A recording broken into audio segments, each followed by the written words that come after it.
PJ Dixon in the house. What?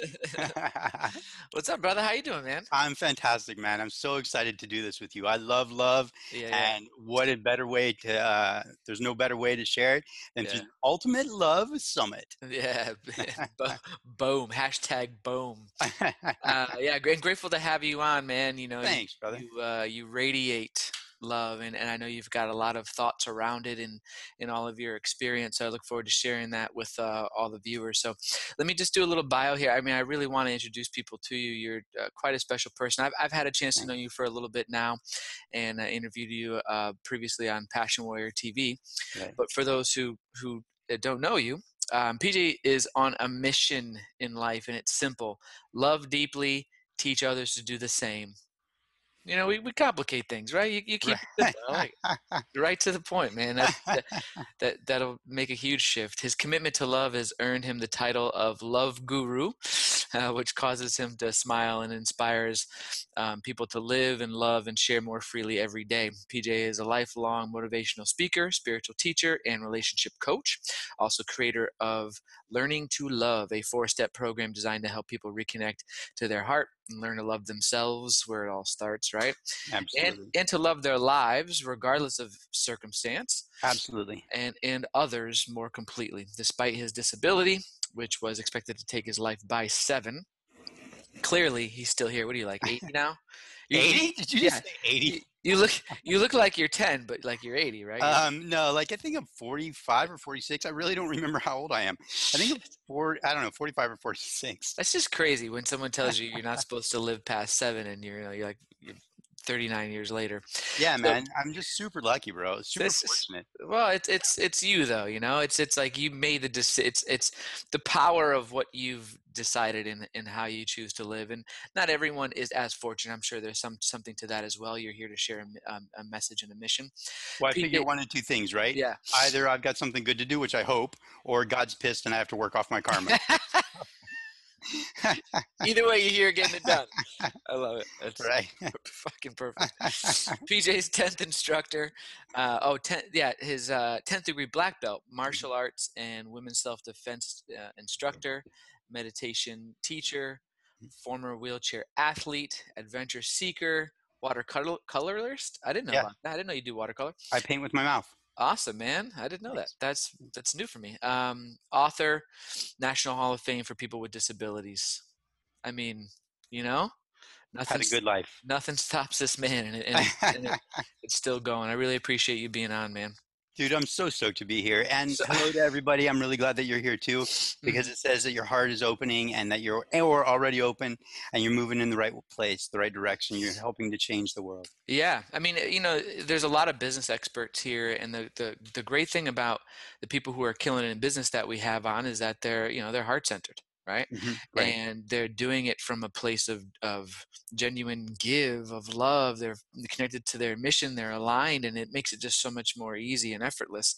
And then for those who are here like seeking relationship, I mean, the advice that we've gotten so far has been epic. But before we go too much into talking about like love in general, like why don't you define it for us? I'd love to hear your.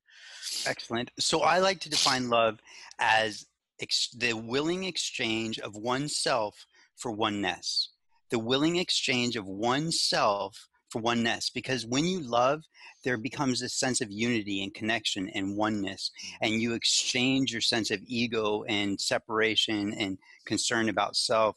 And you concern yourself more about the unity and the oneness of all of us. Hmm. Wow, that's huge. Thanks, bro. Appreciate it. Huge, yeah. And so, I mean, there are there's different kinds of love that you speak to, right? I mean, give us some examples of like what's different of one love versus another. Okay, so the different types of love really are based on the level. They're based on relationships too. So of course you have romantic love, and I run a program called Engaged in 1 Year to help women, who were really interested in finding romantic love. There's the love within our family, love of our family, of our friends, the love of our life, just the experiences that we're drinking in. And so these all are different types of love, but ultimately they're all, if you think about like where my elbows are, right? They're out and the top of my head, like let's say is like I'm a cone head and it's a point, right?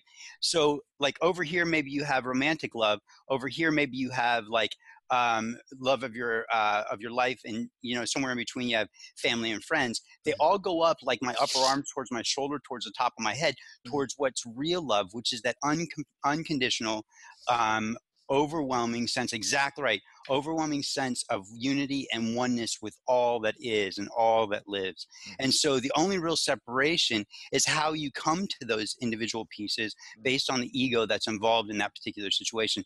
The ego that I have with a lover might be completely different than the ego that I have with my best friend. Hmm. The ego that I have with my family might be completely different than the ego that I'm experiencing life with as I'm jumping out of a plane, or indoor skydiving or Mhm. surfing or whatever it is that I'm doing at the time. Mhm. Got it. So it's really about different levels and depth of it, experience of it.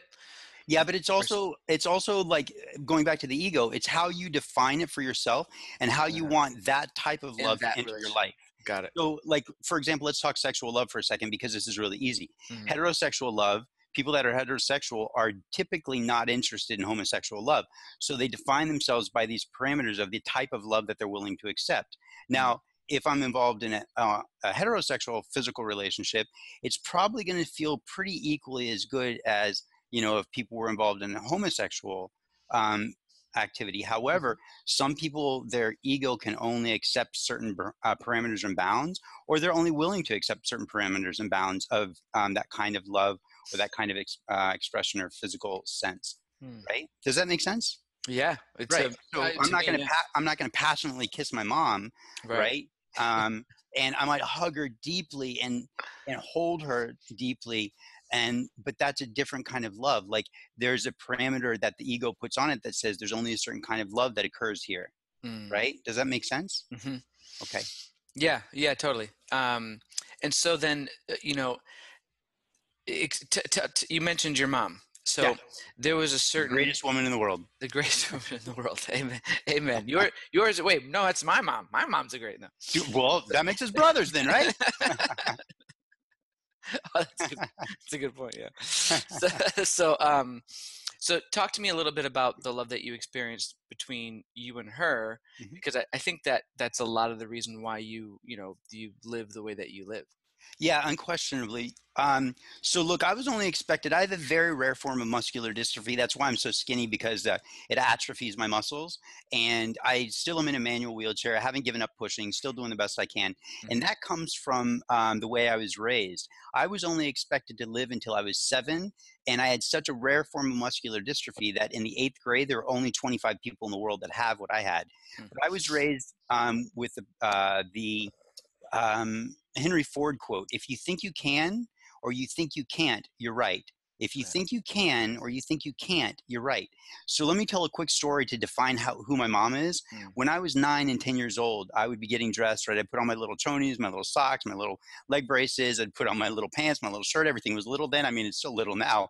I'm not very big, um, but but everything was smaller then. So I put everything on and I would yell to my mom, "Okay, mom, I'm ready for you to come help me get buttoned and zipped and tucked in." I don't know why I had Right. a weird voice, but in my story, I Right. always have a weird Oh, voice. So, totally. It's before so puberty. That's why. right, that's right.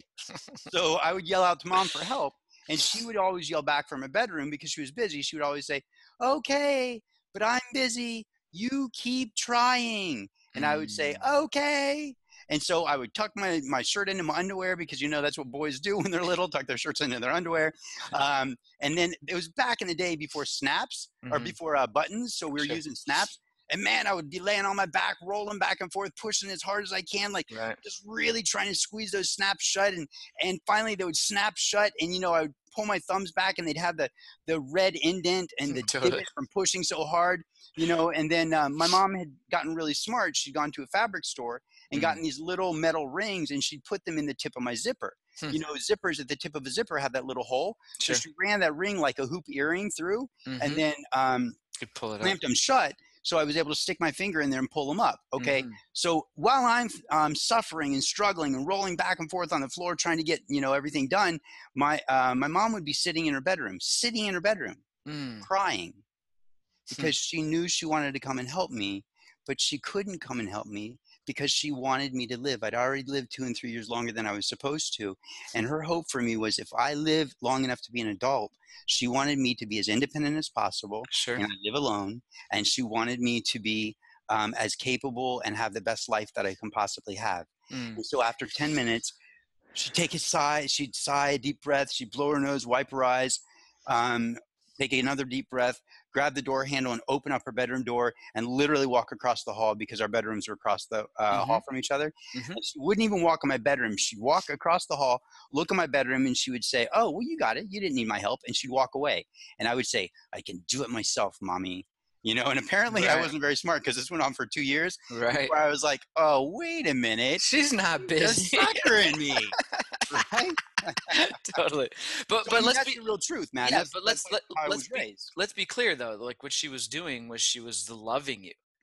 Right. Absolutely, And bro. so this Mhm. is so important about what I feel is important about this story and a lot of your experiences is that, you know, what would look like um what would look like someone not caring or or just letting you figure it out because they're preoccupied or self-absorbed or they're busy. It was giving you the opportunity to go deeper with what you're capable of. Absolutely. She was allowing me to really explore what I could do to get over my obstacles because, so many people come up to an obstacle and they stop. Mm, But I'm not that kind of guy. If you've ever been to the Grand Canyon, one of the most spectacular, beautiful places in the world, and because totally. it's so big, I feel incredibly humble. When I feel that humble, I feel sincere. I like feel super small, and then I feel incredibly humble, which Mm. makes me feel like going to the Grand Canyon is like a trip to Mecca for me. So when I go to the Grand Canyon, like everybody else, they stop at the rail and they're like, "Oh God, it's so beautiful. I wish I could go down." Then they would go to another vista. "Oh, it's so beautiful. I wish I could go down in." That's not how I go to the Grand Canyon. We Mm. go to the Grand Canyon. We look around. We find a beautiful space that we like. I climb on my friend's back. We throw my wheelchair under a bush or a tree. We climb up and over that rail and down into the Grand Canyon. At one point, my best friend or one of my best friends was holding me by my wrists. Mm. Literally, this is no lie, true story, 100% true. Standing on the edge of the Grand Canyon, holding me by my wrist, squatting down, lowering me over the edge of the Grand Canyon. He Mm. literally was holding me above the edge of the Grand Canyon. My Mhm. friend Tim was 2.5, 3 feet below me and standing on probably a 14-inch ledge, probably 30-degree incline, kicked off most of the gravel. And Jeff goes, okay, Tim, on three, I'm going to drop him. Drop me Mhm. over the edge of the Grand Canyon. One, two, three. And he let me go. And my friend Tim luckily caught me. Tim walks me out onto this ledge, probably Mhm. 45 feet long, and we go out on this ledge because we're just going to sit there, hang our legs over the edge, and look Mhm. around, right? We walk out to the edge, and just as we get to the edge, Tim slips and falls on his butt and his back, and we slide to the edge, and his feet and his ankles go over the edge. That's living. That's living. That's the moment when you feel like you're so alive and you want to Sure. choose life, and you're so happy that you're alive, and you don't want to lose it. But you don't have to stand on the edge of life and death to get that Mhm. every day. You just have to choose to be appreciative of what you have in your life. And Yeah. when you do, man, all of a sudden your life starts to change. Instead Yeah, of massive resisting, shifts. be open and receptive to what's Mhm. there and what you can experience. Sure. Life is juicy and delicious, man. Yeah. Yeah, well, that's something that Mark Gaffney would call, like, loving the moment open. I mean, fully, experiencing all that's available Yeah. without any boundary or judgment, And then, what I wanna ask you, though, d does this mean, like, prior the previous story, right? When you're struggling and it's like, you're frustrated and you're wishing your mom would just come in and help you, and she's telling you she's busy, but really she's bawling her eyes out trying to make you stronger. Yeah. Yeah. Does sometime I mean, that's one small example. I mean, does sometimes love look like pain? Is that It's a great question. Does love look possible? like pain? You know what? I would say that we can love people so much that we are willing to experience pain for their benefit, because remember, love often carries that "I will die for you." Mhm, And so the feeling of suffering and struggling and crying in my mom's case is I'm willing to die for you just to know that you're going to be stronger, healthier, happier, better. mhm, And so I don't know if it sometimes feels like pain. I think that we're willing to open up, because you have to be open to experience love. So I think by being open, we are willing to experience the pain so mhm. that someone else doesn't have to. You know, when I was 9 and 10, a lot of things happened to me when I was 9 and 10. I had a lot of spiritual experiences. Hmm. When I was 9 and 10 years old, I remember praying, and I wasn't raised in the church, the synagogue, the temple, the mosque. I wasn't raised in anything like that. But I remember being 9 and 10 and praying and saying, God, please give me their suffering. Please give it to me. I'll carry it so no one else has to. Mm. Dude, I wasn't raised in the church. Like, that's Right. something that Jesus would say. And Yeah. I was 9 and 10, man. Like, that was just, and the people that I was talking about, everybody, like everybody in the world that Sure. might suffer. It just broke my heart to think that they were suffering. And I remember just saying, I'll take it, give it to me so they don't have to. Mm. Hmm. So that's kind of in line with what you were saying, Yeah. loving so deeply that you're willing to carry the pain and the Sometimes, suffering. yeah, Yep. sometimes it feels like pain. Yeah, I mean, I think that's just also a very deep level of empathy. Um, and I wonder, is that something that people can cultivate? Like Yeah. that level of empathy and compassion, like Yeah. it seems like it comes kind of natural to you, which is fine. I do believe that there's certain things we're born with that are inherent to us, right? Yeah. But you believe it's something that people can work on Yeah, yeah, yeah, to absolutely, to man. get I to had that that level. my 4 steps to learning to love, right? Yeah. Very simple, become open and receptive. And, the way that you become open and receptive, there's all kinds of different ways, different parts of us. There's our emotional part, our psychological part, our minds, our bodies. Hmm. So one of the ways that you become open and receptive physically is to relax the muscles in your chest. And one of the ways I suggest that you do that initially is take a big deep breath because it stretches the muscles around your chest that get tighter and tighter with every tension. Do that 2 or 3 times, and then you can come back to breathing rhythmically into kind of a Hmm. meditative state. Meditation helps to quiet and calm the mind, which opens the mind. Now, openness and receptivity go hand in hand. There's no possible way that you can become open without also becoming receptive. When you open up your lungs become immediately receptive of all that oxygen that comes in, right? Hmm. So that's stage 1, becoming open and receptive. Stage 2 is just becoming So aware. hold on, Yeah, yeah, yeah, yeah, sorry. don't go too fast. Yeah, yeah. The open and receptive part. Like you said, there's breathing. Are there other ways to become open and receptive? And when you're saying Yeah, open, yeah. you first are meaning like physically, like literally. Well, yeah, so physically, I suggest like yoga, I suggest stretching, I Right. suggest that 2 or 3 really deep breaths. Now, look, in terms of meditation, a Hmm. lot of people are going to say, just, breathe deeply. Well, you don't have to breathe deeply. You need to breathe rhythmically and consistently. Mm. But breathing deeply initially, what that does is it expands the lungs, it stretches the fascia between the lungs, it Hmm. stretches the fascia that's around not between the lungs, between the ribs, it Hmm. stretches the fascia around the ribs, it stretches the muscles, so all of a sudden, when they're stretched, they become supple. When they become supple, they're more receptive, innately receptive, because they're Hmm. open to movement and to relaxation and to settle into where they're supposed to be. When our muscles are tense, what happens is they get locked into a particular position. That might not be where they're most comfortable. Mm. So that's why physical stretching is one of the best ways to do that. Mm. Another way Okay. is some people can't meditate, bro. Like some people just their mind, they don't know how to shut it off. So they run, they jog, they sculpt, they paint. It Mm. doesn't matter to me how you shut down your mental chatter, but you can shut down your mental chatter in a variety of ways. Meditation shuts everything down at Mm. once. If you don't do that well, then I would suggest having dialogue or conversation with yourself. You can literally open up your journal and just write stream of consciousness, whatever's coming Mm. out. Sure. Because what happens is you've got the conscious mind and you have the subconscious mind, right? The subconscious mind needs a voice. It's literally designed to do exactly what the conscious mind says. When the conscious mind says, I'm no good, the subconscious mind goes, okay, we're no good. We have to find all kinds of ways of failing. We have to find all kinds of ways of not making money. We have to find all kinds of ways of feeling bad about ourselves. So the Mm. subconscious mind starts to repeat that. I'm no good. I'm no good. I'm no good. Right. And so it does exactly what the conscious mind says. This is actually the part of the mind that's called the reticular activation system. Mhm. And it literally does exactly, it's like a mini butler inside your head. It does exactly what your conscious brain says. And so my suggestion is that people that can't meditate or don't feel like right now at this point in their life they know how to meditate, Mm. just literally give your subconscious brain a voice. You can do it in one of two ways. You can do it a bunch of ways, but Sure. you can sit down and write down whatever your subconscious mind is saying. Right. Okay, just literally stream of consciousness. It may not even finish a thought or a sentence. Just write it down. Maybe repeat the same word over and over and over. But Mhm. one of the best ways that I say is to have an actual conversation with yourself. Mm. Go to the mirror And I do something called Namaste Talks, Hmm. but that's a little bit deeper than what I'm just going to suggest right now. Hmm. Go to the mirror and have an actual honest conversation with yourself.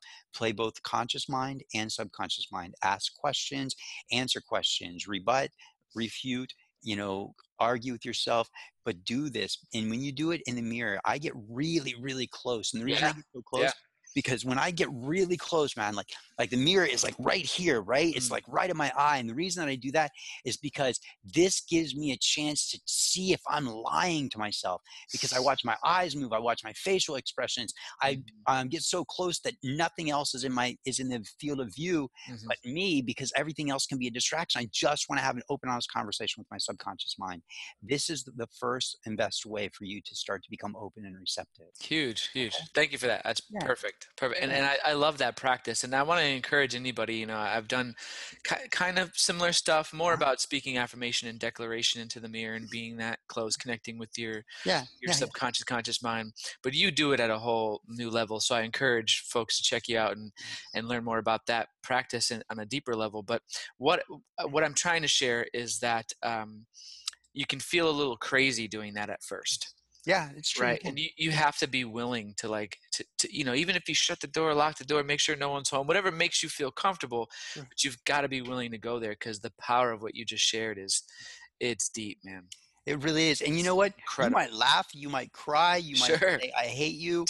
You totally. might say, I don't know why you hate me. What have I ever done to you? But Right. remember, it's just the conscious and the subconscious mind. The Mhm, subconscious mind is like a child who just needs a really good parent.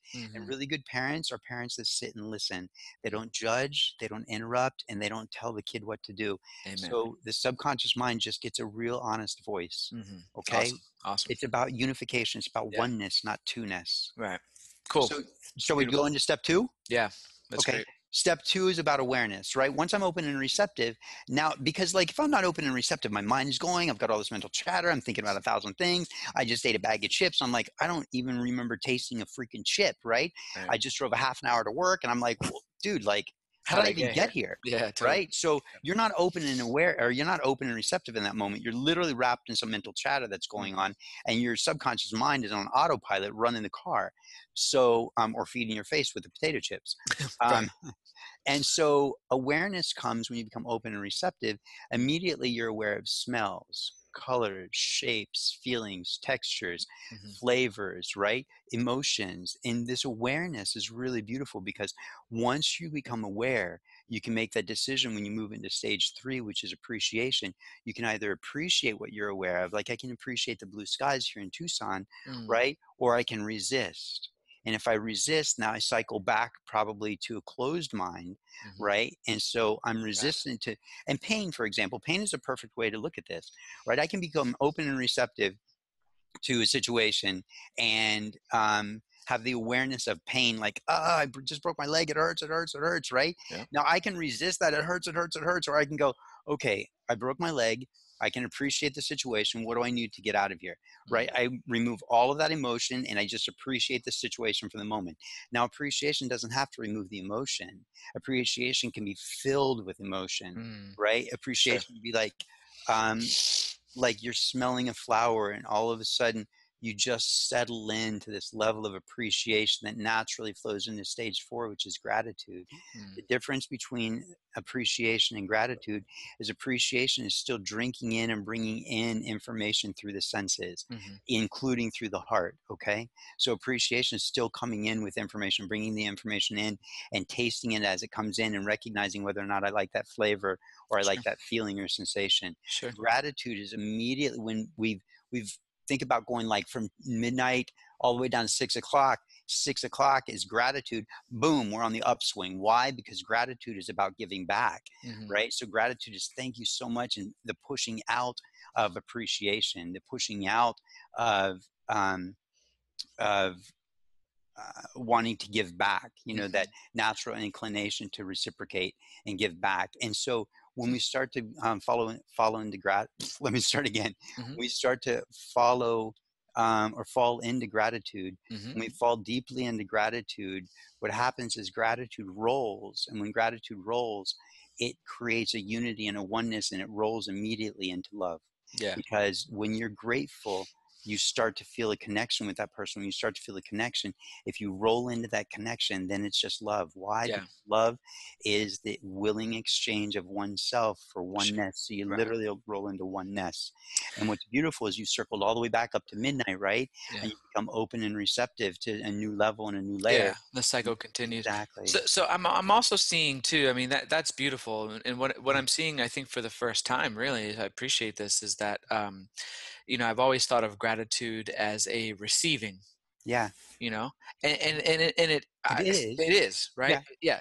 Yeah, and I see that as you deepen into gratitude, it's also a giving. Yes. It's a Yes. giving of thanks. It's a Yeah. gift, like to Gratitude is the yeah, real prayer. right. Gratitude and love are the real prayers. Why? Because real prayer is not praying where your voice goes up, because prayer is talking and meditation is listening.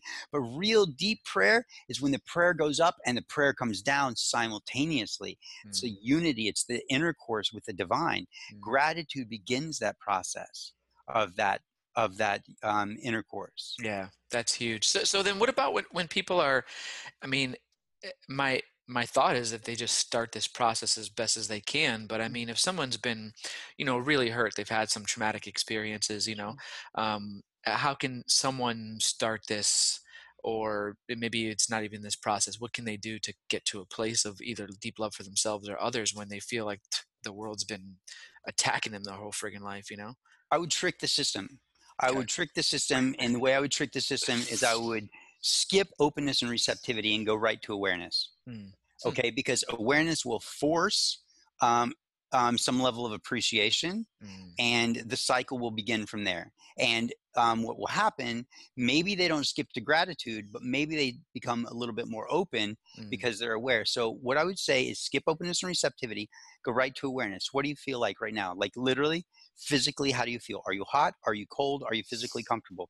What do the pants feel like on the back of your legs, or the skirt feel like on the back of your legs? Right. Because you're probably sitting down, Yeah. right? If you're tasting something right now, or you're eating something, pause for a second, finish chewing, take a breath, and then put it in your mouth again. Feel it on your tongue, feel it in your fingers, feel it as your teeth go through it, feel the texture, feel begin to taste it. So begin to become aware. What is the color of the sky right now? If you look around really slowly, what do you see? And I say slowly because when I want you to become aware, I just want you to literally move and drink in what your eye sees and not name it, just observe it. And then you've also got your ears, right? You can hear. What do you hear right now? PJ the voice. But is there anything else? Like, did you hear the sound of your clothes when you moved? Mm, Did you hear your own laugh? Did you hear the sound of your beard on the earpiece, right. right? So become intimately aware of all of your senses, your eyesight, Mm, what's coming in through your eyes, what's coming in through your ears, what are you smelling, what are you tasting? Walk a little bit slower than you normally do so you're conscious of your physical movement, mm, right? Every time your mind wanders and you're like, oh crap, because my mind wandered again. That's okay. Don't beat yourself up. I mhm. always suggest it's meditation is the same way. Sure. It's exactly like having a child. And if your child wanders out of the yard, hopefully you don't go and beat the little kid. You run over, you're like, hey, baby, and you put your hand on their back. Hey, baby, come back in the yard. And you guide them back into the yard. Same with your mind. Mhm. If you realize that your mind is wandering, just bring it back. Right. So awareness is a way of usurping all of that. Mhm. Start by the physical senses of awareness. Mhm. And then as you're doing the physical senses of awareness, determine whether you appreciate that or whether you're resisting that. I don't like that taste. Okay, resistance, right?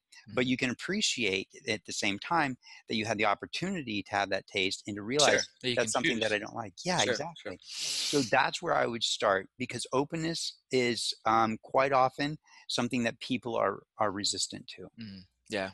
Yeah. Yeah. Then obviously, if you've had some trauma, then your natural inclination is to protect, right? Stay Sure. close.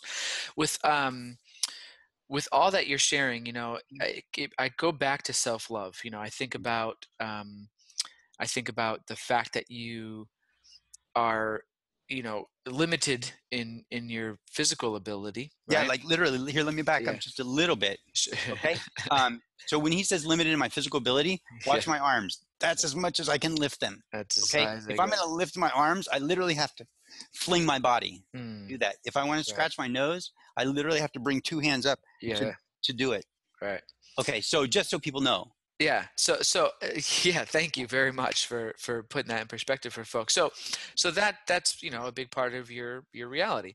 Yet you have so much to love yourself for. You seem to have a very deep love for yourself. Ridiculously capable. I've hung out with you. It's just amazing.